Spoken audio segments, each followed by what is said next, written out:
1 Reis 21, versículo 1.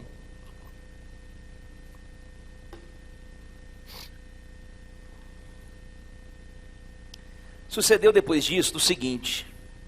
Põe um fundinho musical bem baixinho para nós aí. Sucedeu depois disso o seguinte. Nabote, o jezreelita, possuía uma vinha. Por que ele possuía, irmão? Ao lado do palácio de Acabe, rei de Samaria. Tinha em Jezreel. Disse Acabe a Nabote: dá-me a tua vinha, para que me sirva de horta, pois está perto, ao lado da minha casa. Dar-te-ei por ela outra melhor, ou se for do teu agrado, dar-te-ei em dinheiro o que ela vale. Porém Nabote disse a Acabe: guarda-me o Senhor, de que eu dê a herança dos meus pais. De que eu dê o que, irmão? Então Acabe veio desgostoso e indignado para a sua casa, por causa da palavra de Nabote, o jezreelita, por causa da palavra que o jezreelita tinha lhe falado, quando disse: não te darei a herança dos meus pais. Deitou na sua cama, voltou o rosto e não comeu pão. Porém vindo Jezabel, a sua mulher, ter com ele, lhe disse: o que é isso que tens assim desgostoso o teu espírito, que não comes o pão? Ele lhe respondeu: porque falei a Nabote, o jezreelita, e lhe disse: dai-me a tua vinha por dinheiro, ou se te apraz, dar-te-ei outra em seu lugar. Porém ele disse: não te darei a vinha. Então Jezabel, sua mulher, lhe disse: governas tu com efeito sobre Israel? Ela faz uma pergunta: mas você não governa sobre Israel? Porventura você ainda governa sobre Israel? Ela está instigando o homem, ela está provocando o macho. Levanta-te, come e alegra-se o teu coração. Eu te darei a vinha de Nabote, o jezreelita. Olha para cá. Essa história me fala de 3 personagens: Nabote, Acabe e Jezabel. E dentro da igreja, dentro da sociedade, dentro do mundo a qual nós vivemos, existem esses 3 tipos de pessoas. Nabote tem uma vinha. O fato dele cuidar tão bem da vinha, o fato dele ter tanto carinho com essa vinha, apesar de ser uma vinha pequena, ela chamou a atenção de Acabe. Porque é notório quando as coisas são bem cuidadas. É muito notório quando alguém prospera, quando alguém faz com excelência, quando alguém cuida bem da terra, da empresa, da casa, do carro. Isso chama a atenção.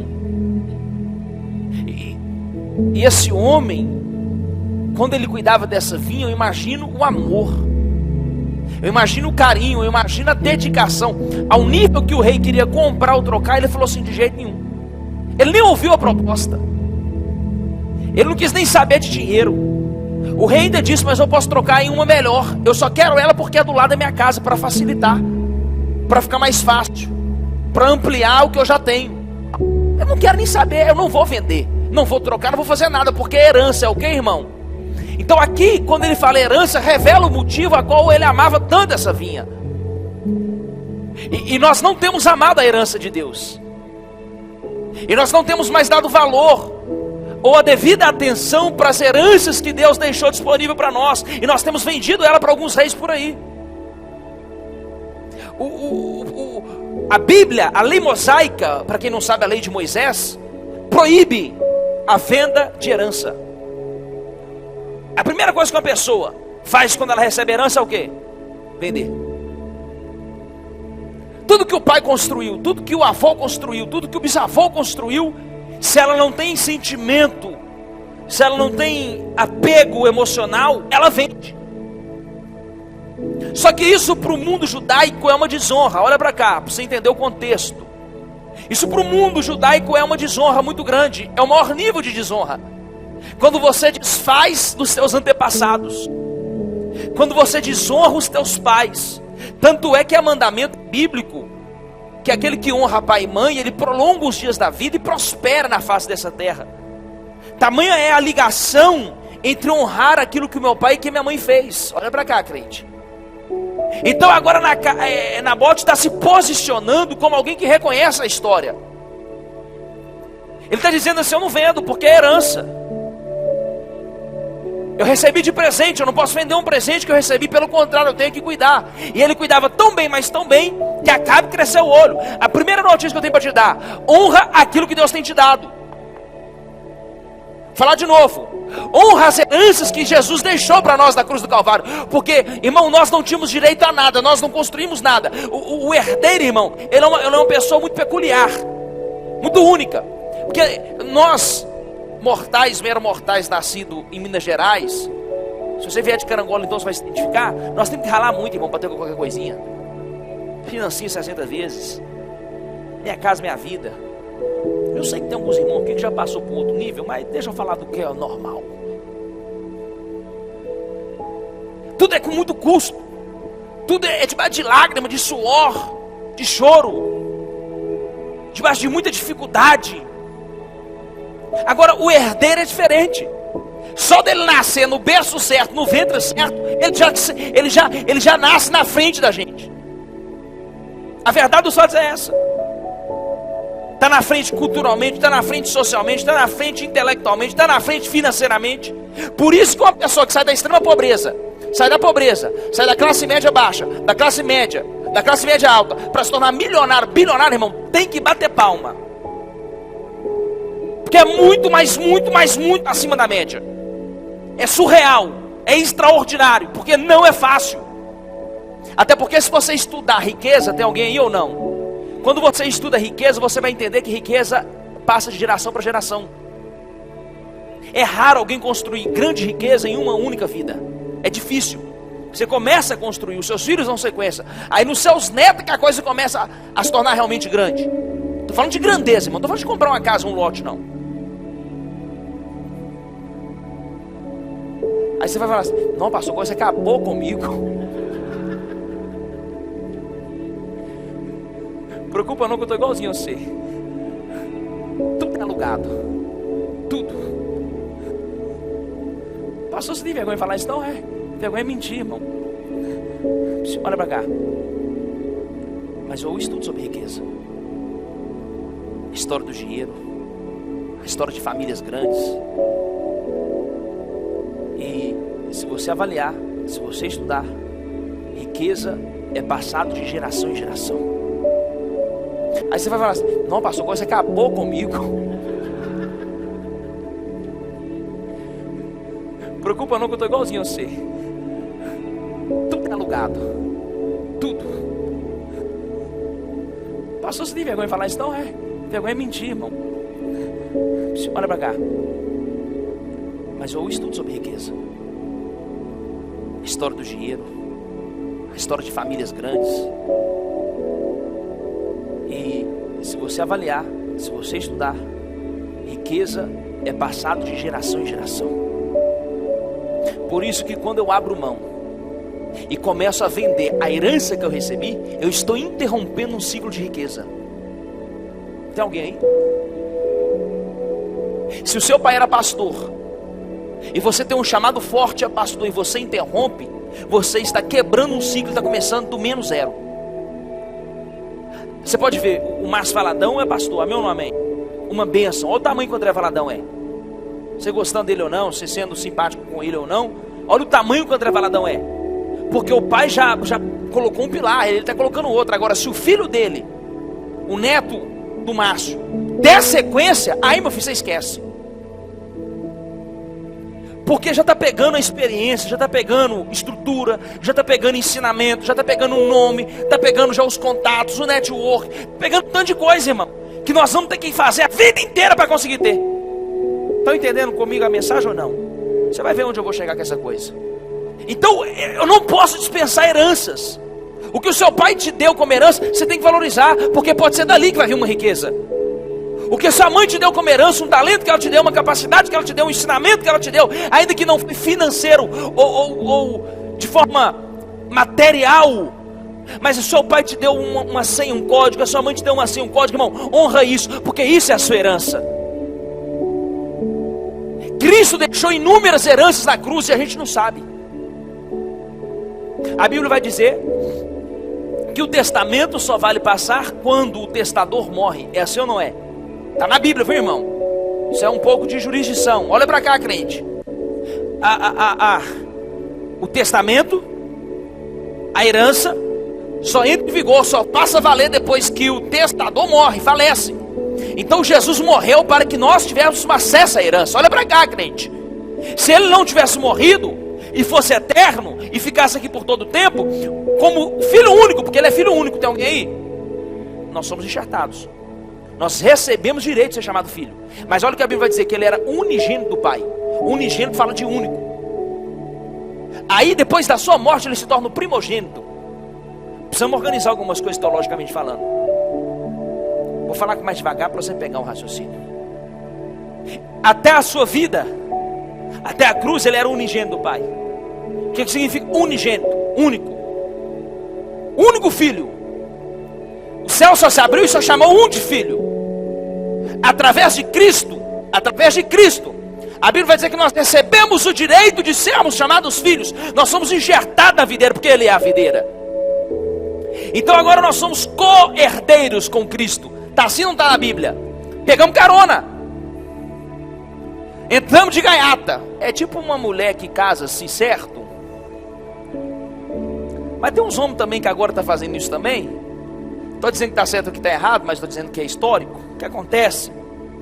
Aí muda o nome, os negocinhos melhoram, algumas coisas fluem mais fácil. Gostando ou não da informação que o pastor está dando, é o fato. Hello, tem alguém aí? Nós somos co-herdeiros com Cristo. A herança era dele. Ele é o filho. Foi ele que morreu. Foi ele que foi chamado filho de Deus. Mas por causa da sua morte, ele como filho único pegou um testamento. Digo, vai receber isso. A Vanessa vai receber isso. A Paula, porque já que é meu, ou já que é minha, eu dou a quem eu quiser. Então na sua morte, nós tivemos acesso à herança.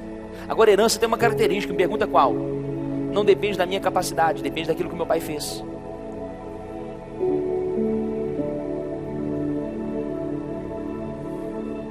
Estou pregando já o evangelho da graça para você.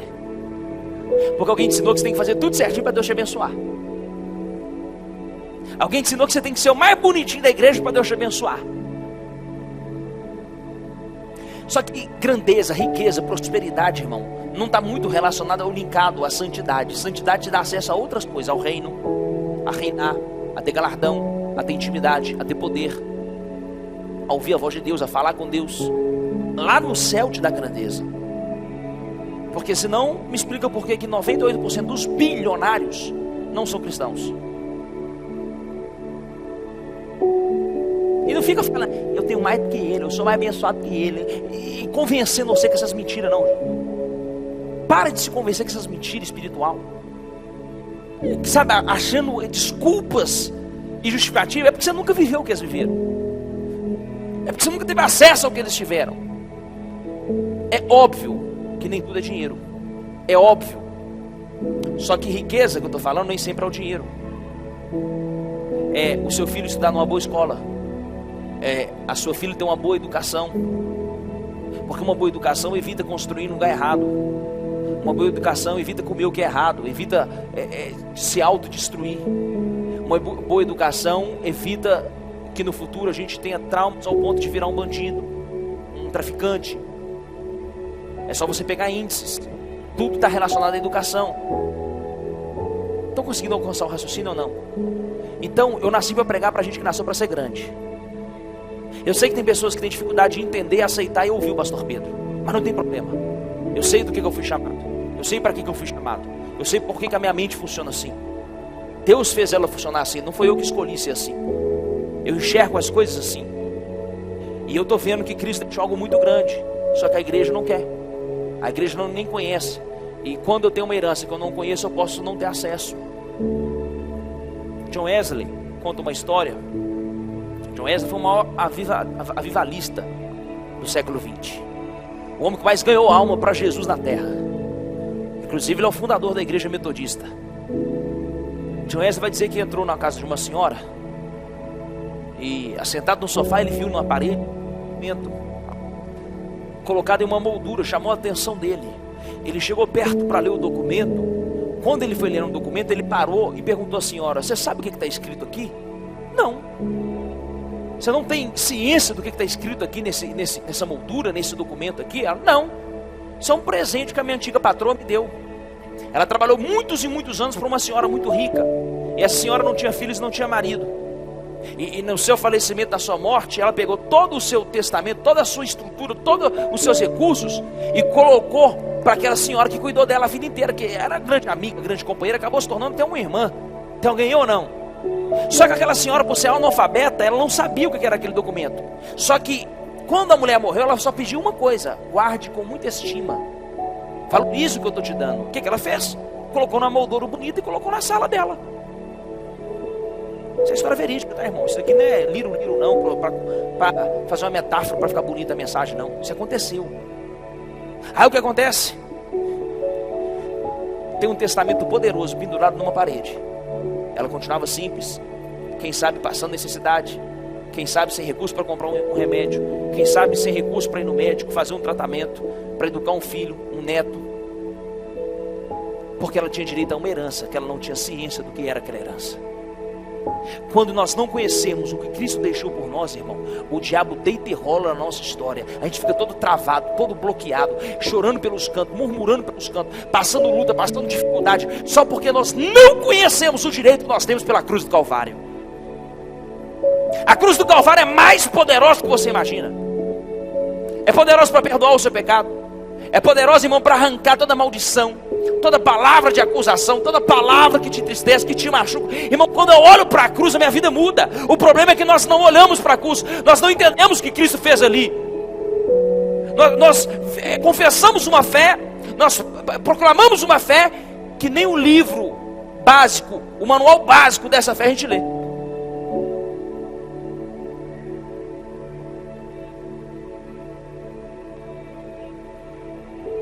Eu já cansei de falar e vou repetir.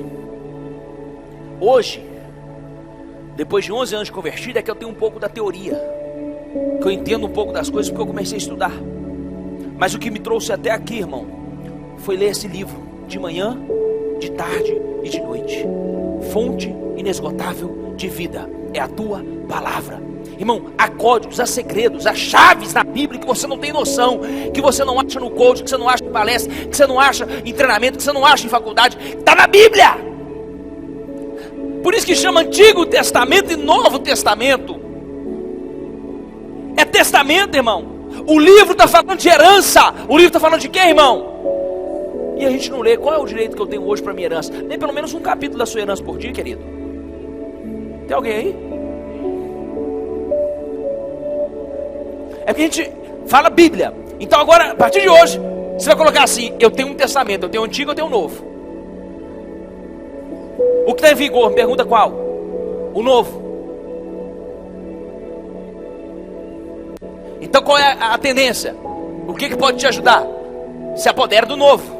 Só que às vezes, para você entender o novo, você precisa pegar a base, o fundamento, que é o velho.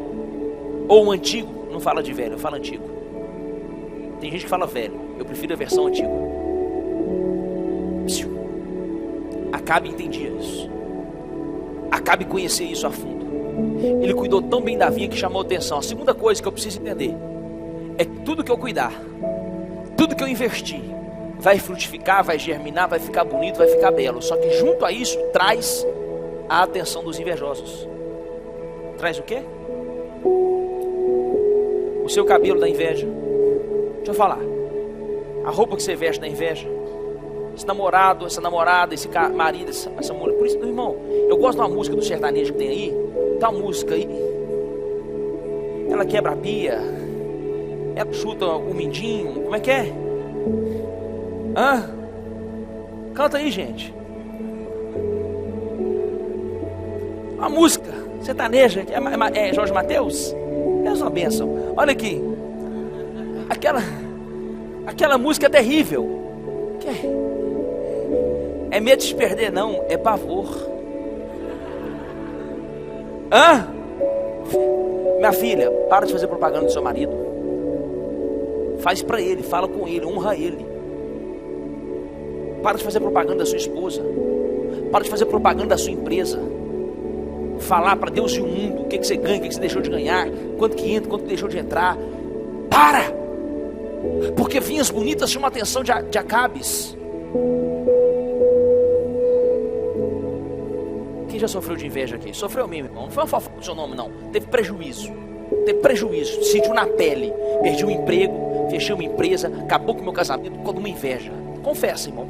Aqui a gente está aqui para a gente compartilhar. Sem nenhuma soberba. Fala para mim. Você já viveu isso na pele?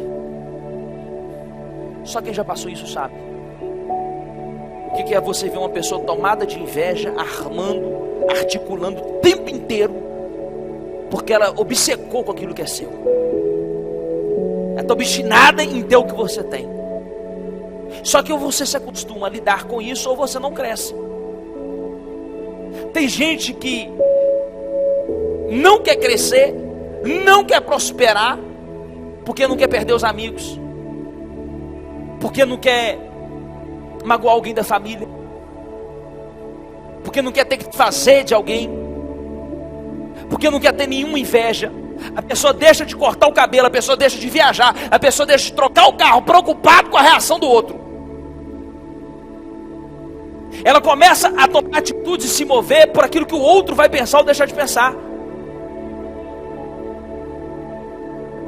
E a maioria dos líderes cai nesse erro, nessa besteira, de deixar a opinião pública, a opinião social interferir nos seus desejos pessoais. Eu, pastor Pedro, não deixo fazer nada que eu quero fazer por causa que o fulano ou Beltrano vai sair da igreja. Não deixo. Porque além dele ser uma vida, eu também sou uma vida. Além dele ter uma alma, eu também tenho uma alma. E eu já fiquei doente, já tive síndrome do pânico, já tive crise de ansiedade, por às vezes abrir mão de fazer coisas que eu gosto de fazer, por ficar sempre pensando assim, mas o fulano, mas o ciclano. Irmão, só no dia que você fica doente, que você chega a confessar, eu queria tirar minha vida, que você vê que você está indo pro saco, que você vê que a sua vida, irmão, tá destruída, que você está assim acabado, que nem você se reconhece, é que você começa a ver, irmão, que a opinião do próximo, dependendo do próximo que for, não tem valor nenhum. O que mais importa, irmão, é o seu bem-estar, é a sua qualidade de vida. A Bíblia fala que nós devemos amar a Deus acima de todas as coisas. Amém ou não amém? E ao nascer acabado, que nem você se reconhece, é que você começa a ver, irmão, que a opinião do próximo, dependendo do próximo que for, não tem valor nenhum. O que mais importa, irmão, é o seu bem-estar, é a sua qualidade de vida. A Bíblia fala que nós devemos amar a Deus acima de todas as coisas. Amém ou não amém? E ao nosso próximo como? Então a primeira pessoa que você tem que amar a Deus, depois você. Porque se você não consegue amar a Deus e não consegue se amar, irmão, é impossível você amar alguém. O amor, irmão, ele trabalha no nível do transbordo. Pastor, o que é o nível do transbordo? Quando eu estou completo, por exemplo, esse copo vazio, minha vida sentimental está vazia, eu não tenho namorado, não tenho noivo e nem casei, está vazia. Aí, me desculpa, mas tive que falar. Não me amaldiçoa hoje não, irmão. Me perdoa, tive que pregar isso. Mas aí você conhece aquela bênção, aí já sobe pra cá, aí namora, vem pra cá, aí noiva, sobe, aí casa, vem pra cá, aí você começa a ajudar outras pessoas que estão com problema em casamento. O que você encontrou? O transbordo. Você primeiro se encheu, passou por todos os processos, venceu cada processo, para depois você transbordar. O amor só existe no transbordo. Só quando eu estou totalmente completo, realizado, feliz, satisfeito, é que eu consigo exalar isso na vida das pessoas. Uma pessoa sem paz, irmão, ela não consegue acalmar outra pessoa. Uma pessoa sem amor não consegue transmitir amor para uma outra pessoa. É difícil, é quase impossível, porque não é só palavras, é energia, é sinergia. Eu posso falar uma coisa, irmão, que o meu corpo, a minha energia não comunica a mesma coisa, então a coisa não vai. Tem alguém aí ou não? Por isso que até para eu doar, até para eu ajudar alguém, eu preciso estar tendo um mínimo para mim. Agora, quem está sofrendo, que perdeu sua casa, consegue ajudar alguém? Quem perdeu a casa hoje, consegue ajudar alguém? Mas essa pessoa pode ser a melhor pessoa do mundo. Pode ser uma pessoa tão generosa. Pode ser uma pessoa tão bondosa. O problema é que se ela não tem nem para ela, é impossível ela ajudar alguém. Olha o que Jesus disse sobre doar. Estou falando de amor. Se você tiver 2 túnicas, pega as 2 e dê ao próximo. Foi isso que ele falou? Foi isso que ele falou? Sabe o que Jesus disse? Se você tem 2 túnicas, pegue uma e dê ao próximo. Por quê? Porque senão você fica pelado. Aí são 2 peladão pro meio da rua fora. Aí, ao invés de ter 1, fica 2. Então, até para eu viver o transbordo, eu preciso estar completo. Até para eu começar a doar, ministrar, liberar, eu preciso ter para mim. Então a gente tem que ser um pouco egoísta nesse sentido. Eu preciso ter a minha vida equilibrada, a minha vida frutífera, a minha vida produtiva, para que aí então eu consiga começar a influenciar outras vidas. Olha para cá. Ele sofreu de inveja, ele sofreu de quê? Não se preocupe se estão começando a invejar o que você tem. Eu só preciso se proteger e se resguardar, mas não pode se preocupar. Você não pode sofrer por isso. Você não pode ficar doente por isso. Por causa de meia dúzia ou uma dúzia que está incomodado, ou está te perseguindo, ou está tentando te destruir de alguma forma por aquilo que você está conquistando. Porque o que você está conquistando é fruto do seu cuidado com a vinha. Eu postei uma tirinha essa semana no Instagram que refletiu muito o que a gente tem vivido. Tinha um 2020 como se fosse um jardim. O cara chegou para o outro, o cara estava lá plantando as plantas, estava lá trabalhando na terra, lançando a semente. Aí um outro perguntou para ele assim: o que você espera de 2020? E ele respondeu: eu espero colher muitas flores. Será um ano maravilhoso, é o que ele quis dizer. Aí o outro que estava em pé falou assim: mas por que você está tão otimista assim? Mas qual é a motivação? Por que você está enxergando o cenário de 2020 assim? Porque eu estou aqui plantando flores. Se eu estou plantando flores, é porque a minha expectativa é que eu vou colher flores. O ano pouco importa. Se é 2020, se é 2021, se é 2023.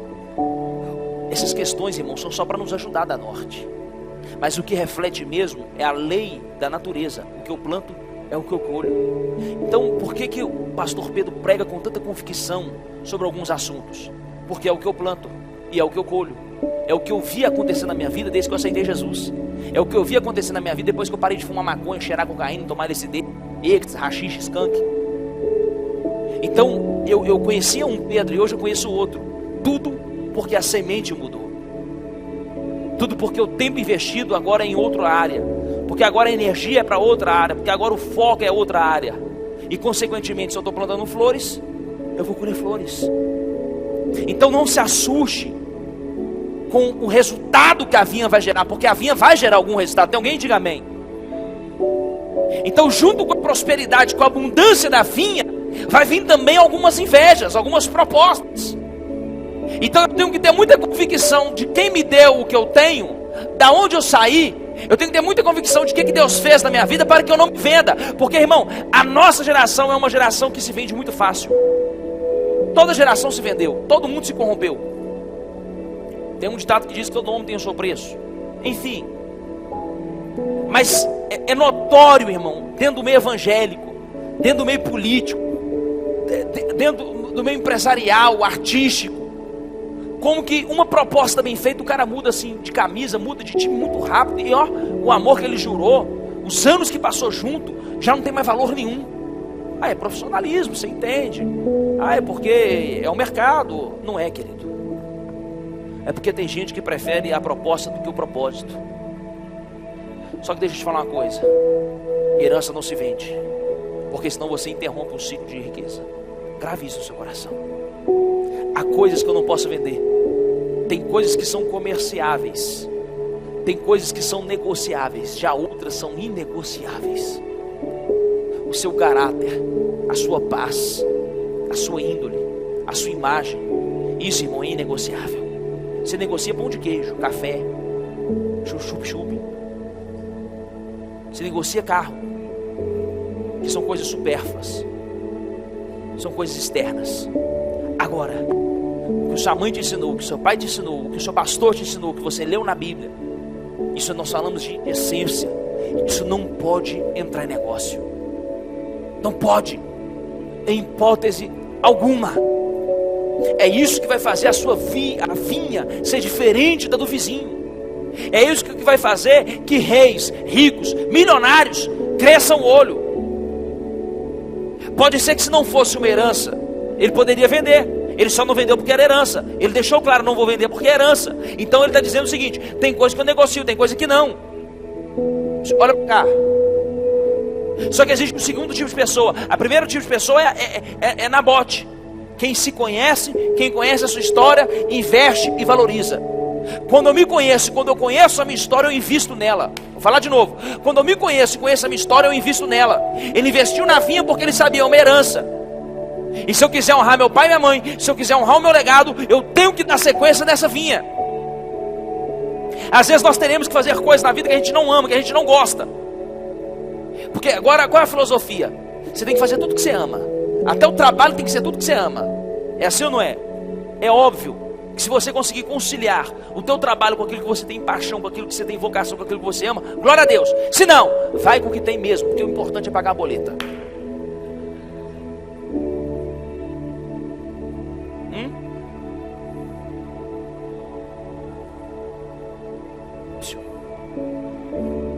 Pesquisem as principais causas de divórcio. Você vai ver que adultério, irmão, está em terceiro ou quarto. Porque eu cuido de pastor, eu cuido de casais. Adultério, quem ama de verdade costuma perdoar. Vamos botar assim, que de cada 10 adultérios, 5 é perdoado e volta a família, e acaba que uma família fica melhor do que era antes. Porque aí o safado da relação conserta e fica gente boa. Aí costuma ficar melhor, porque aí ele tem que passar pelo tratamento de choque. Tem alguém aí ou não? Estou te falando, irmão, é da prática, não é da teoria não. Eu vivo isso. Eu cuido de casais, eu sei do que eu estou falando. Então, olha para cá. Nabote era aquela pessoa posicionada. Eu honro e valorizo. Eu invisto naquilo que confiaram na minha mão. Só que existe o tal do Acabe. Quem é o Acabe? O Acabe é aquele que quer investir, quer comprar, porque ele tem dinheiro, porque ele tem poder, naquilo que o outro tem de bom. Ele quer usar o que o outro tem de bom. Ele não quer botar a mão no arado. Ele é o mais esperto, ele é o mais inteligente. Ele é o águia, ele é o poderoso. Porque a posição dele às vezes privilegia ele. Porque o dinheiro dele dá esse privilégio. O ruim para Acabe é só quando encontra Nabote. Olha para cá. O ruim para Acabe é só quando se depara com Nabote. Você quer ver um trem que mata um rico? É quando alguém não valoriza que ele é rico. Você quer ver um trem que mata alguém que é poderoso? Quando alguém afronta o poder dele. Quando alguém mostra para ele que o poder dele pouco importa. Olha para cá, tô falando de coisas sérias, para a gente evoluir como ser humano. Porque às vezes tem uns cultos aí que o povo dá glória, roda, pula, sapateia, mas não muda nada. Eu trabalho com resultado, eu quero ver mudanças, eu quero ver evolução. Tem alguém comigo ou não? Então olha para cá. O problema de Acabe é que Acabe é um menino, ele é infantil. Porque quando Nabote fala, não vendo, olha o texto. Ele foi embora para casa magoado, chateado, não queria comer e ficou tristinho. Aí tem que vir a mulher dele, a mulher macho, perguntar a ele assim: por que você está triste? Porque ele não quis me vender a vinha. O cara podia ter a vinha que ele quisesse.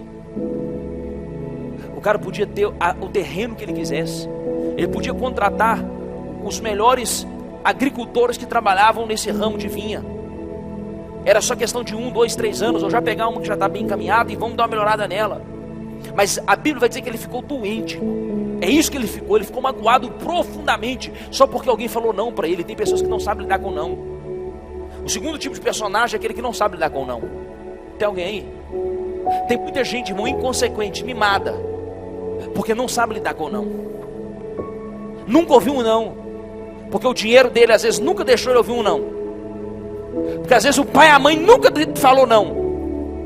Porque às vezes a vida inteira ele só ganhou, só conquistou. Às vezes até muito talentoso, às vezes ele até muito bom, que foram poucos nãos que ele ouviu. E quando ele se depara com um Nabote e fala não, Não tem conversa. Você pode fazer a proposta que você quiser. Eu não me vendo, eu não vendo a vinha. Deixou ele doente.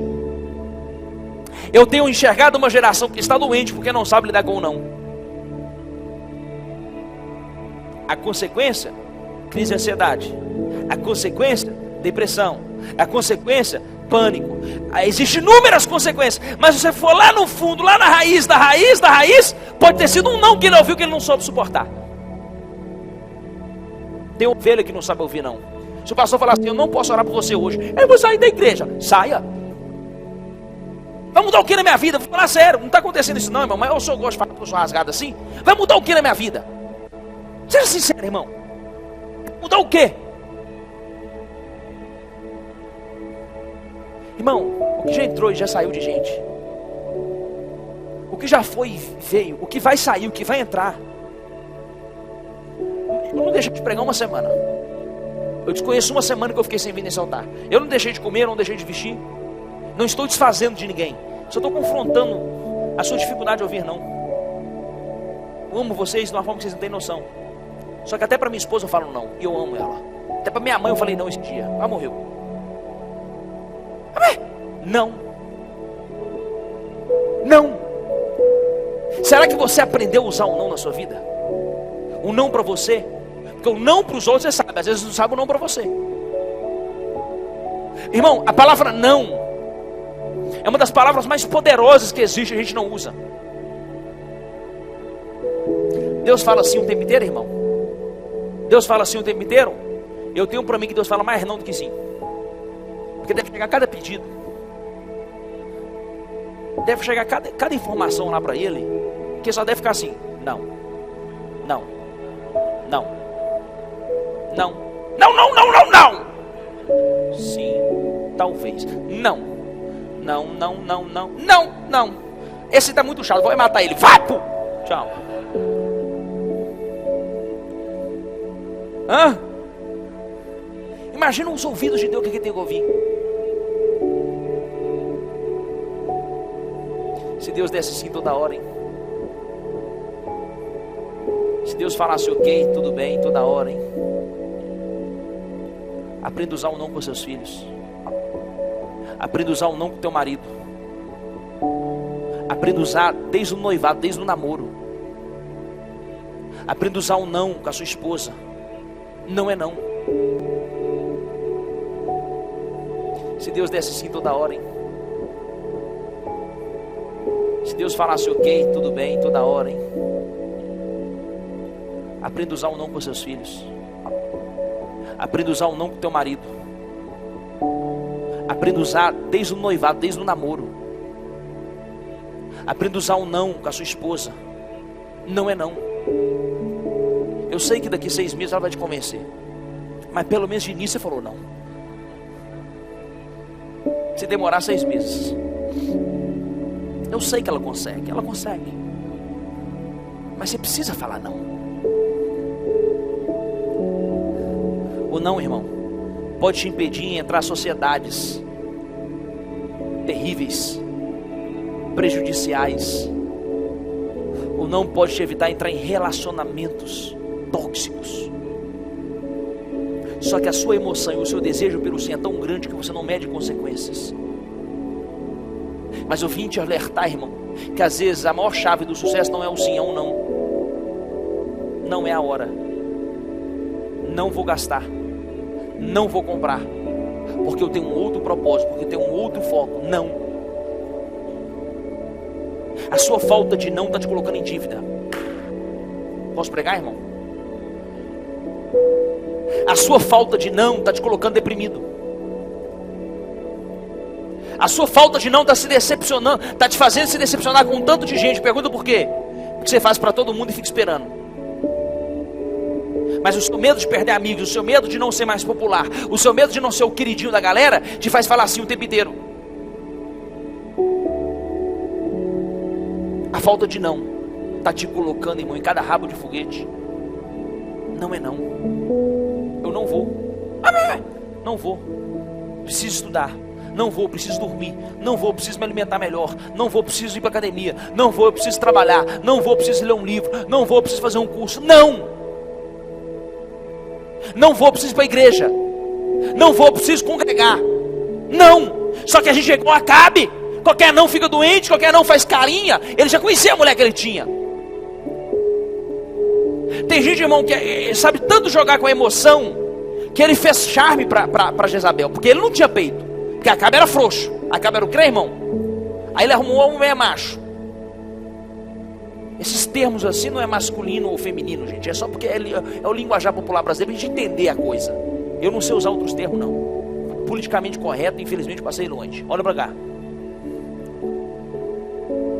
Ele era frouxo. Como diz o pastor Paulo Duarte, homem banana e mulher abacaxi. Depois você escuta lá, homem banana e mulher abacaxi. Ele era o fruto, ele era o exemplo, ele era o reflexo dessa geração de hoje. As mulheres têm mais pulso do que os homens. As mulheres tomam mais decisões que o homem. A mulher sabe falar mais não do que o homem. A mulher às vezes responde pelo homem. Pastor, você quer dizer que não pode ser assim? Não estou querendo dizer que não pode ser assim, mas a gente também não pode perder a masculinidade. Não adianta eu empoderar o feminismo e desempoderar o masculino. Não adianta eu trazer as mulheres e rebaixar os homens. Vai dar desequilíbrio social. Vai ficar ruim do mesmo jeito. Tem alguém aí ou não? Eu preciso de equilíbrio. Eu preciso de estrutura.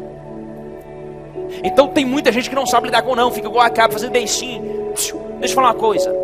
A sua esposa, o teu marido, o teu filho, a tua mãe vai nesse beicinho seu. A vida não. É por isso que você sofre dentro das empresas.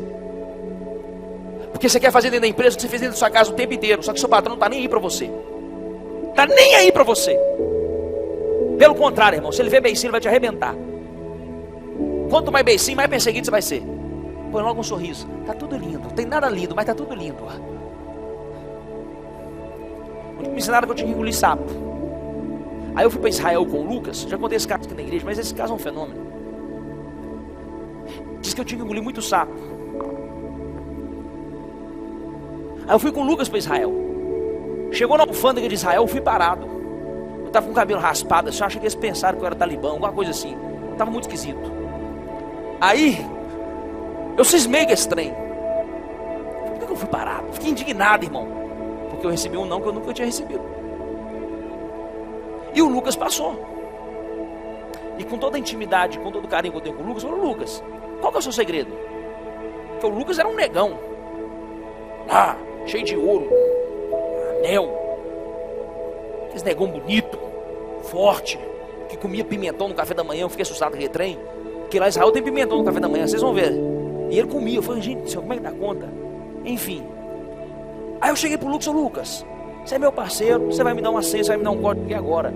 Essa mulher tá me parando, os polícias estão me olhando. Por que você passa e ninguém fala nada com você? Fez assim pra mim, ó. Tinha até as canjigas assim, ó, aqueles dentes branco bonito. Eu falei, o que é isso, Lucas? É que você só anda com essa cara fechada.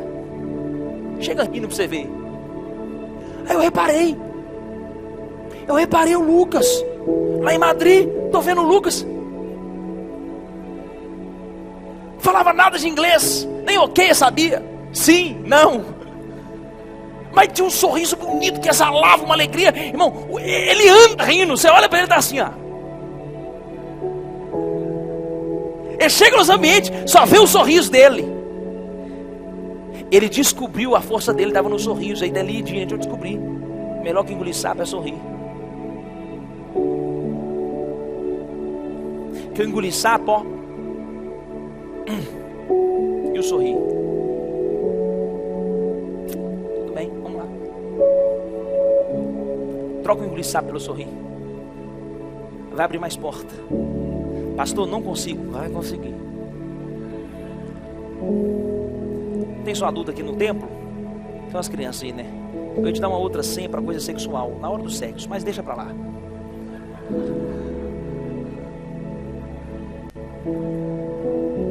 Alguém falou assim, fala, pastor.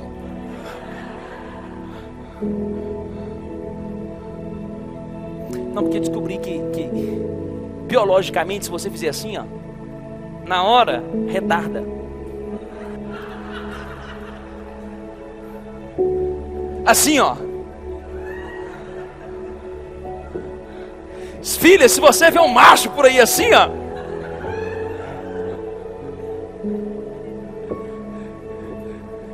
é só um código. Não tragam crianças pro meu culto, gente, não pode.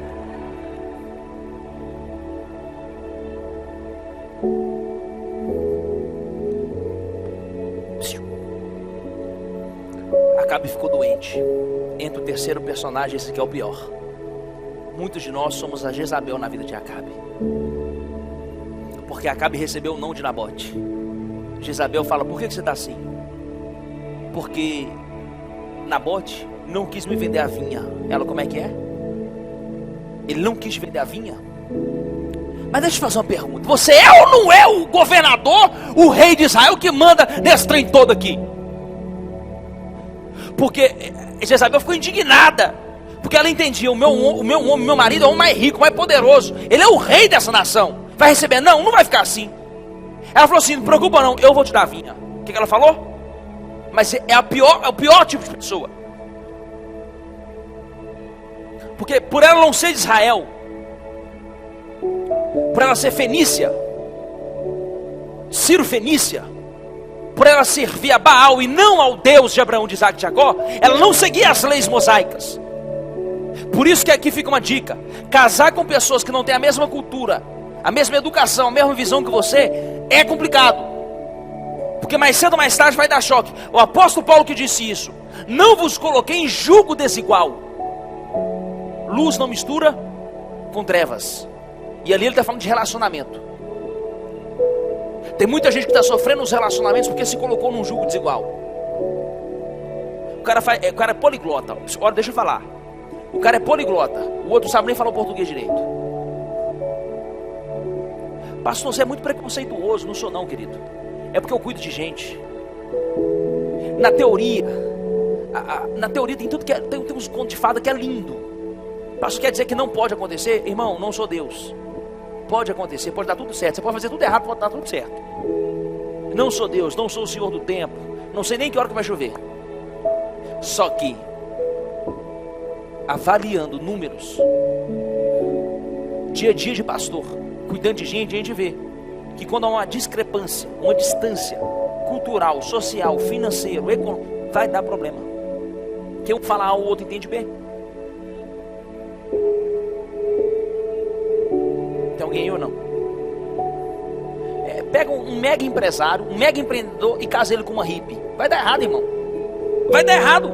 Porque o cara quer trabalhar, a hippie quer ficar: não, vamos, cadê você? Vamos tomar um chá. Eu fiz um bolo, venha logo, já é 5 horas. 5 horas o cara tá no ápice fechando negócio. Que negócio de ir, café, que negócio de chá, minha filha, vamos trabalhar. Não, que trabalhar, nem todo é dinheiro. Você é muito apegado. Você é apegado o quê, mulher? Tem quanto pra pagar? Aí começa. Conseguindo entender ou não? Por causa desse jugo desigual. Então Jezabel não era israelita, não conhecia a lei mosaica, não respeitava o nosso Deus, não respeitava o princípio de honrar a herança. Ela falou assim: eu vou te dar a vinha. O que ela fez? Armou, chamou os anciãos, chamou os magistrados, combinou com eles: vocês vão armar um juizado, vão arrumar 2 testemunhas, homens malignos, homens satânicos, que vão testemunhar contra Nabote, falando que ele blasfemou contra o Deus de Israel. Ela sabia o que incomodava Israel. Ela sabia o que era inaceitável em Israel. Ela só não praticava. E ela usou dessa ferramenta para acusar Nabote. Fato é, fizeram um julgamento, trouxeram Nabote ao juizado. Os homens testemunharam contra Nabote. Nabote foi preso e foi morto. Esse foi o fim de Nabote. Olha para cá. Quando ela conta para o marido dela: pode ir lá e toma posse da terra, que ele vai correndo a Samaria para tomar posse da vinha, Deus visita um profeta na terra. O profeta também vai à vinha. Quando ele chega na vinha, estou falando de Acabe, quando ele chega na vinha, quem é que está lá? Me pergunta quem? Elias. Pelo que vocês fizeram na Nabote, pela injustiça que vocês cometeram a Nabote, por esse plano satânico contra Nabote. Você, Acabe, será comido pelos cães. O teu corpo será despedaçado e moído pelos cães. E o da sua mulher, aquela endemoniada, que a pomba gira, vai ser comido no deserto pelas aves. E foi embora. A vinha virou desgosto. A vinha virou maldição.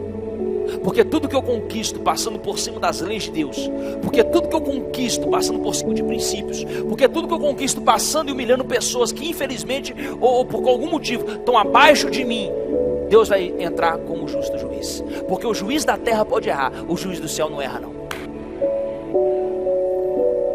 O juiz da terra falou que Nabote era culpado e mandou matar. O juiz do céu enviou o profeta e falou assim: porque vocês tocaram naquele que era meu, porque vocês tocaram no ungido meu, porque vocês tocaram na vinha, porque Nabote simboliza Cristo, aquele que deu a sua vida pela vinha. Tem alguém aí? Diga aleluia. Vocês vão ver o que eu vou fazer com vocês. Lá em 2 Reis capítulo 9, Jeú assume. Jezabel está vindo, entrando na cidade. Estou resumindo a história por causa da hora. Jeú grita assim: empurra ela, empurra ela. Jezabel estava na janela, perdão, e estava vindo Jeú com a sua carruagem. É o contrário, era Jezabel na janela e Jeú entrando na cidade. Alguém lá de dentro gritou assim, porque armaram, fizeram uma aliança e fizeram o que ela cansou de fazer com os outros, traíram ela. Tem alguém ou não? Empurraram ela da janela, vapo. A Jezabel traçarou lá embaixo. A Bíblia vai dizer que estourou sangue nas paredes, estourou sangue nos cavalos. Tamanho foi a violência do impacto. Os cavalos, os cães passaram por cima dela. A tropa toda passou por cima de Jezabel. Passada a reunião, passado um tempo que Jeú veio e se acordou com aqueles homens, eles desceram lá para recuperar o corpo de Jezabel, para enterrar ela. Quando chegaram lá já não tinha mais nada, só tinha um osso, porque os bichos já tinham vindo e comido tudo. Existe uma geração chamada Jezabel, que conquiste, custe o que custar, que vence independente, por cima de quem está passando, por cima de quem, se está ofendendo, se está machucando, se está ludibriando, se está roubando, se está mentindo, não interessa. O fim justifica o meio, mas para Cristo nunca o fim é mais importante do que o meio. Nunca. Tem muita forma de você ganhar dinheiro, irmão. Tem muita forma de você se tornar popular. Tem muita forma de você ser reconhecido. Tem muita forma de